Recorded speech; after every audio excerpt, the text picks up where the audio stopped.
Во организација на Пинг-понгарската федерација и на Македонскиот олимписки комитет во Пекчево започна и во наредните 10 денови ќе се одвива кампот за тренери.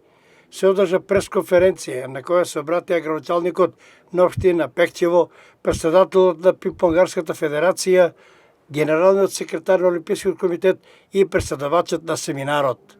На кампот, според информациите од селекторот Сашко Богатинов, претседавач ќе биде французинот Николас Гигон, а присуствуваат 17 тренери кои 5 дена ќе имаат часови по теорија и пракса, за да потоа се полага за сертификат и прв степен лиценца за тренер.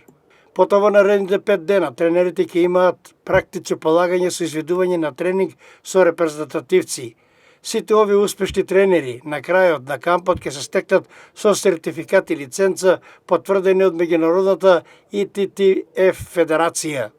Во Пекчево, по тренерскиот камп под диригентската палка на селекторот Сашко Богатинов ќе се одвиваат и подготовките на кадетската и јуниорската репрезентација на Македонија за настап на Балканското првенство што ќе се одржи во градот Албена, Бугарија на крајот на месец септември.